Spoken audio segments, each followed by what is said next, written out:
مفتی صاحب میں آپ سے مشورہ لے رہی ہوں, میں اسلام آباد چھوڑ کے جا رہی ہوں. لبرل انٹیوں کا اسٹائل بھی ہوتا ہے نا, میں پاکستان چھوڑ کے جا رہی ہوں یہاں سے. میں نے کہا خیریت کیوں؟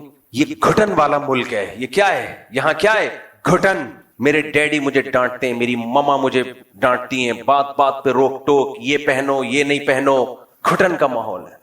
پہلے مجھ سے مسئلہ پوچھ رہی تھی کوئی, پھر میں نے کہا ایک تو مجھے لگا کہ یہ تو اسلام سے ہی فارغ ہو گئی ہے. خیر, تو یہ والی انٹیاں جب باہر جاتی ہیں نا, گھٹن کا ماحول, تو ان کی عمر جب تھوڑی سی ڈھلکتی ہے, سمجھ رہے ہو بات کو, پھر ان کو پتا چلتا ہے کہ وہاں جو روک ٹوک تھی نا ہمارے ماں باپ کی طرف سے, وہ روک ٹوک ہمارے فائدے کے لیے تھی, اور اب ہم وہ روک ٹوک اپنی اولادوں پہ بھی نہیں کر سکتے. کچھ بھی نہیں ہے, بچہ پیدا کر لیا آپ نے ایسے جیسے بلی پال لی آپ نے, سمجھ رہے ہو, بلکہ بلی بھی تھوڑی دم ہلاتی رہتی ہے, گھر چھوڑ کے نہیں جاتی.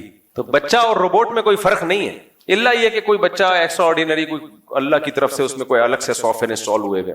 ہاں جو دیندار ہیں ان کی بات نہیں کر رہا میں. ایک تو فوراً کمنٹس نیچے بہت آنا شروع ہو جاتے ہیں, ہمارے یہاں تو ایسا نہیں ہے, ہم تو یہاں 20 سال سے رہ رہے ہیں امریکہ میں. بھائی آپ کے علاوہ کی بات کر رہا ہوں میں, آپ کی بات ہی نہیں کر رہا میں. جنہوں نے کنٹرول کیا ہوا ہے, دینی ماحول دیا ہوا ہے, وہ الگ ہے.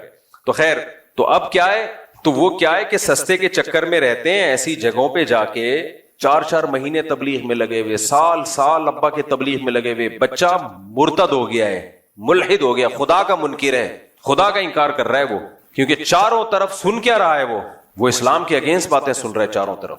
اور پھر اٹریکشن اتنی ہے, شراب کباب, اسلام تو ان سب چیزوں سے روکتا ہے. تو وہ اپنے ابا کو اماں کو بے وقوف سمجھنا شروع کر دیتا ہے کہ یہ بے وقوف. بھائی تھوڑے دنوں میں تمہیں پتا چلے گا کہ بے وقوف کون تھا, کون بے وقوف تھا. خیر, تو وہاں جب رہتے ہیں تو اس صحبت کے اثرات کیا ہوتے ہیں. بچے گئے, میں یورپ جب گیا نا تو مجھے یاد ہے ایک والدین میرے پاس آئے, انہوں نے کہا کہ ہماری بیٹی مرتد ہو گئی تھی بالکل, اور وہ ماں باپ دیندار تھے, الگ سے مجھ سے ملنے کے لیے آئے, اور کوئی دعوت اس پہ اثر نہیں کر رہی تھی, بالکل اسلام چھوڑ دیا تھا اس نے. خون کے آنسو روتے ہیں جن کے دل میں ذرا سی بھی غیرت ہو. پھر انہوں نے میرا شکریہ ادا کیا کہ آپ کے بیانات مسلسل سنتے سنتے سنتے سنتے الحمدللہ دوبارہ مسلم ہو گئی ہے. میرا کیا کمال ہے, تو اسلام کا کمال ہے, اسلام میں اٹریکشن ہے. لیکن انہوں نے کہا کہ آپ کے سنے اس لیے کہ تھوڑا لائٹ موڈ میں آپ نے باتیں کی ہیں, ورنہ وہ بعض دفعہ ہمارے بعض مولانا, سارے تو نہیں بھائی, بڑے اچھے ہم سے تو زیادہ ہی اچھے لوگ ہیں, وہ ایسی سخت اسٹائل میں بات کرتے ہیں کہ وہ بندہ قریب آنے کے بجائے دور ہو جاتا ہے. میں بتا رہا تھا نا, ایک مولوی صاحب بیان کر رہے تھے, میں جمعے کا دن گیا ان کا بیان سننے, تو حضرت علی نے فرمایا. تو مجھے بھی خیال ہوا حضرت علی نے آرام سے فرمایا تھا, تو آپ بھی کس سے فرما دیں, اتنی زور سے حضرت علی فرما سکتے ہیں؟ حضرت علی نے جتنا شائستہ لہجے میں, حضرت علی کے تو اخلاق مشہور ہیں بھائی, تو آپ بھی اتنا ہی آرام سے فرما دیتے. تو کبھی کبھار زور خطابت میں چیخنا چلانا بھی اچھا لگتا ہے کبھی کبھار, لیکن ٹاپک بھی ہونا وہ. تو ہمیشہ یہ جو دلائل کی بات آسان انداز سے ہی, مدلل انداز سے ہی ہونی چاہیے. خیر, تو نوح علیہ الصلوۃ والسلام, لوط علیہ السلام کی بیوی صحبت کی وجہ سے, ماحول کی وجہ سے خراب ہوئی. جب مجھے کہتے ہیں نا لوگ, مفتی صاحب میں لندن آیا تھا اپنی باپردہ بیوی کو لے کے, اس نے مجھے کہا کہ مجھے جاب کی اجازت دو, میں نے کہا چلو ٹھیک ہے. انسان تنگ نظر نہیں ہونا چاہیے, براڈ مائنڈیڈ ہونا چاہیے. تو میں نے اجازت دے دی, اب وہ میرے ہاتھوں سے نکل گئی, وہاں کسی گورے پہ عاشق ہو گئی ہے. سب عورتیں ایسی نہیں ہوتی بھائی, بہت ساری نیک خواتین جاب کر رہی ہیں, لیکن بہت سی ہو بھی جاتی ہیں. تو میں اس کو مثال دیتا ہوں لوط علیہ السلام کہ بھائی پیغمبر اپنی بیوی کو نہیں بچا سکے یار, اور تو اس ماحول میں اجازت دے رہا ہے جا کے. یہ سارا مسئلہ کھڑا ہوتا ہے جب قناعت ختم ہو جائے, زیادہ کی ہوس. پہلے فیصلہ کرو کہ اگر سب کچھ پیسہ ہی ہے تو کمبختوں پھر شادی کرتے کیوں ہو, ہے بھائی؟ اگر سب کچھ پیسہ ہی ہے, دیکھو کچھ لوگ تو اس لیے شادی کرتے ہیں کہ وہ پیسہ ہے, ان کا تو ہدف ہی کیا ہے, دولت. ان کی بیگم اگر کھسک بھی جائے تو ان کی صحت پہ کوئی فرق نہیں پڑتا. یہ ولاگر دیکھ لو نا, جب اپنی خوبصورت بیویوں کو لا کے دنیا کے سامنے رکھتے ہیں, تو یہ کیوں رکھتے ہیں, اپنی بیویاں کیوں دکھاتے ہیں خوبصورت بیویاں دھورے کپڑوں میں؟ پیسہ ہے تو ان کا مقصد ہی شادی سے کیا ہے. آپ لوگ چپ کیوں بیٹھے ہو بھائی؟ پیسہ مقصد ہے نا, تو جب ہدف پیسہ ہے تو بھی ٹھیک ہے, غیرت ویرت ایک طرف رکھو. لیکن اگر ہدف پیسہ نہیں ہے بلکہ پیسے سے کچھ اور مقصد ہے, دیکھو ہم جو پیسہ کماتے ہیں کیوں کماتے ہیں؟ سواری اچھی ہو جائے, کیا خیال ہے؟ گھر اچھا ہو جائے, یہی ہے نا. خوراک اچھی ہو جائے, کیا خیال ہے؟ بیمار ہو تو علاج اچھا ہو جائے. اب آپ کے پاس پیسہ آ گیا, نہ خوراک اچھی رکھ رہے ہو, نہ گھر اچھا بنا رہے ہو, نہ سواری اچھی رکھ رہے ہو. کیوں یہ سب کام کر رہے ہو؟ تاکہ پیسہ خرچ نہ ہو جائے. تو پرلے درجے کے بے وقوف کہلاؤ گے کہ نہیں کہلاؤ گے؟ اگلا بولے گا بھائی نوٹوں کو کھائے گا کیا. تو ہر چیز کا ایک مقصد ہوتا ہے. اسی طرح پیسے کا ایک مقصد یہ بھی ہوتا ہے کہ بیوی اچھی مل جائے, یہ بھی ایک مقصد ہوتا ہے. لیکن اس بیوی کا مقصد کیا ہوتا ہے؟ اس کا مقصد ہوتا ہے گھر سنبھالنا. مثال کے طور پر پیسے کا مقصد ایک بہت سارے ادھر میری طرف توجہ, یہ گارڈ تبدیل ہوتے رہتے ہیں, ادھر توجہ, آپ یہاں مجھے سننے کے لیے آئے ہو. دیکھو پیسے کا کہ بہت سارے مقاصد میں ایک مقصد اچھا کھانا بھی ہے. کیا خیال ہے؟ اب آپ نے کیا کیا, اچھا کھانا خرید لیا, مرغے بکرے پائے وائے بڑا زبردست, اب کھا نہیں رہے آپ اس کو. کہہ رہے ہیں میں نے پیسے سے اچھا کھانا خریدا تو ہے, لیکن جہاں اچھے ریٹ لگیں گے اس کھانے کو بیچ دوں گا میں. تو لوگ کہیں گے اس کا مطلب تو نے یہ جو اچھا کھانا خریدا تھا یہ بھی پیسہ کمانے کے لیے خریدا تھا, تو چل ٹھیک ہے ڈبل پیسہ آ گیا, اب کیا کرے گا اس پیسے سے؟ اب بتا تیرے اس مقصد کیا ہے, جو مزید پیسہ آ گیا نا تیرے پاس, کیا کرے گا؟ آپ کہیں گے میں اچھا کھاؤں گا. ایک مقاصد, بہت سارے مقصد میں سے ایک مقصد کیا ہے؟ اب اور اچھا کھاؤں گا میں. بھائی پہلے میں نے نہاری خریدی تھی, لیکن جب مجھے اچھے ریٹ مل رہے تھے میں نے کسی کو پہنا دی وہ, اب میں اس سے اور اچھا کچھ خرید لوں گا. تو اب آپ نے اور اچھا خرید لیا. اب جب اور اچھا خریدا تو ایک اور کسٹمر آیا, وہ ڈبل پیسے دے رہا, اس کو پہنا دیا. لوگ کہیں گے اب اس پیسے سے تیرا مقصد کیا؟ کہنے تاکہ اور اچھا کھاؤں میں. تو کمبخت کھائے گا کب؟ نہیں آئی میرا خیال ہے بات, یہ تو پہنایا جا رہا ہے, تو کھائے گا کب؟ تو آپ کہہ رہے ہیں پیسہ بہت بڑی طاقت ہے. تو طاقت ہے جب اس سے کچھ کھا تو پیسے کے مقاصد میں گاڑی ہے, اب گاڑی آپ نے خریدی, فوراً پہنا دی کسی کو, چلا نہیں رہے اس کو, پھر خریدی پہنا دی. تو لوگ کہیں گے تیرا گاڑیوں کا بزنس ہے, تو اپنے لیے بھی تو کوئی گاڑی رکھ. اپنے لیے نہ تو گاڑی رکھ رہا ہے, نہ تو گھر بنا رہا ہے, نہ تو کھانا اچھا کھا رہا ہے, تو اس کا مطلب تو پیسے کو خدا سمجھتا ہے. تو خوب سمجھ لو, جیسے پیسے میں یہ ساری چیزیں مقصد ہوتی ہیں, تو پیسے سے ایک مقصد یہ بھی ہوتا ہے کہ شادی ہو جائے میری مناسب جگہ پر. غریب آدمی کو کوئی دیتا ویتا نہیں ہے آج کل, اور دے بھی دے تو خرچے پورے ہونا مشکل ہو رہے ہوتے ہیں اس کے لیے. تو آپ نے پیسہ کمایا کہ یار شادی ہو جائے گی, نہ نفقہ آسانی سے اٹھا لوں گا میں. اب اس شادی جب آپ کی ہوئی ہے, تو شادی سے جیسے کھانا جب آپ نے خریدا تھا تو اس کا مقصد کیا تھا؟ اس کو بیچنا یا کھانا؟ کھا نہیں رہے تو کس کام کا ہے وہ کھانا بھائی؟ تو ایسے جب آپ کی شادی ہوئی تو وہ کس کام کے لیے تھی؟ گھر بسانے کے لیے, یا وہ بھی کمانے کے لیے؟ اگر اس کو بھی گھر سے باہر ہی بھیجنا تھا تو اس تکلف کی ضرورت کیا تھی یار تمہیں؟ مجھے لگتا ہے یا تو آپ پاگل ہو گئے یا میں پاگل ہو گیا ہوں, کیونکہ میں پوری دنیا میں جاتا ہوں تو میری سوچ کے خلاف ہی لوگ نظر آ رہے ہوتے ہیں. بیگم بھی جاب کر رہی ہے, شوہر بھی جاب کر رہا ہے, رات کو دونوں کی ملاقات کے سلسلے میں حاضر ہو جاتے ہیں. کوئی مجبوری ہو تو ایک الگ بات ہے بھائی, بھوکا مر رہا ہو تو ایک الگ بات ہے, لیکن تو پیسے والے لوگ یہ کام کر رہے ہوتے ہیں. ابے تو تم نے کیوں کیا؟ تو کمانے کے لیے کیا ہے, تو وہی ہو گیا, کھانا خریدا اور کھانے کے بجائے بیچ دیا اس کو. اس کا مطلب تم نے خریدا تھا کھانے کے لیے نہیں, بلکہ کمانے کے لیے خریدا ہے. تو یہاں کمبختوں کو یہی نہیں پتا چل رہا کہ یہ ہوتی کیوں ہے شادی, کس سلسلے میں ہوتی ہے یہ. بھائی یہ اس سلسلے میں ہوتی ہے گھر سنبھالے, بچے پیدا کرے, وہ نسل بڑھائے آپ کی, وہی کام نہیں ہو رہا. باقی سارے کام عورت سے لیے جا رہے ہیں.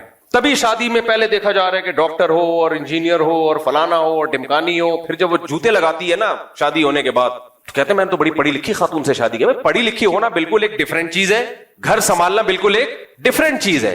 اس کا پڑھائی سے کیا تعلق ہے؟ بایولوجی میں وہ اس نے یہ پڑھا کہ گھر کیسے سنبھالا جاتا ہے, بایولوجی کی کتابوں میں ہے بھائی. اب میڈیکل سائنس کی کتابوں میں شوہر کے حقوق نام کی کوئی چیز اس نے پڑھی ہے ڈاکٹر نے؟ مجھے وہی لگتا ہے یا تو آپ پاگل ہو گئے یا دونوں میں سے کوئی ایک پاگل ہے. مجھے ایک بات بتاؤ, وہ ڈاکٹر ہے, کرو ڈاکٹروں سے شادی کرو, منع نہیں کر رہا, ایجوکیٹڈ ہے, ہو سکتا ہے کچھ کبھی بیمار ہو گئے تو آپ کے بھی گٹی کبھی کا لگا دے. تو سوال پیدا, دوبارہ سوال دوہرا دو. سوال یہ پیدا ہوتا ہے کہ میڈیکل سائنس میں اخلاق سکھائے جاتے ہیں, شوہر کے حقوق. گھر آپ نے جب نکاح کیا تو گھر چلانے کے لیے, گھر چلانے کے لیے دوبارہ سے اس مقصد کو, تب مقصد نظر سے اجھل ہونا شروع ہو جاتا ہے لوگوں کے. مقصد کیا ہوتا ہے؟ دماغ سے اجھل. لوگ بھول ہی گئے ہیں کہ یہ کس سلسلے میں یہ کام شروع ہوا تھا. ونس اپون اے ٹائم اتنا پروپیگنڈا ہو گیا ہے نا. تو آپ نے جب نکاح کیا تھا تو پہلے سوچ لیا کرو میں یہ کام کیوں کر رہا ہوں. اس لیے کر رہا ہوں کہ گھر چلے. تو گھر چلنے کے لیے, گھر بھی ایک چھوٹی سی ریاست ہوتی ہے, کیا خیال ہے, جس میں شوہر سربراہ ہوتا ہے, باقی سب لوگ کیا ہوتے ہیں؟ ماتحت ہوتے ہیں. اور ان ماتحتوں میں ابھی نسل تو بعد میں آئے گی, سب سے پہلے ماتحت کون ہوتا ہے؟ بیگم ہوتی ہے. تو اس کو پتا ہونا چاہیے کہ سربراہ کے کیا حقوق ہیں, کیا خیال ہے, اور آپ کو پتا ہونا چاہیے کہ اس کے کیا حقوق ہیں. پتا ہونا چاہیے کہ نہیں ہونا چاہیے؟ اچھا, اور پھر گھر میں اچھا ماحول بنے تو شکر گزاری کا جذبہ وغیرہ وغیرہ. یہ تو پوری لمبی چوڑی ڈیٹیل ہے, یہ میرا ٹاپک نہیں ہے, تو بیچ میں گریوی آ گئی. میں امریکہ میں گریوی کہہ رہا تھا, وہ امریکن جو وہیں پیدا ہوئے ہیں نا پاکستان میں, کہتے گریوی کیا ہوتی ہے. میں نے کہا کراچی چھوڑ دیا, گئے کام سے. جس کو گریوی کا نہیں پتا اس کو کیا فائدہ یار زندگی, یہ نقصان ہوا ہے کراچی چھوڑنے کا. گریوی بھول گئے, پتلی گلی بھول گئے. بھائی قرضہ ہم جب لیتے ہیں تو جب بندہ لینے کے لیے آئے تو ہم کہاں سے نکلتے ہیں؟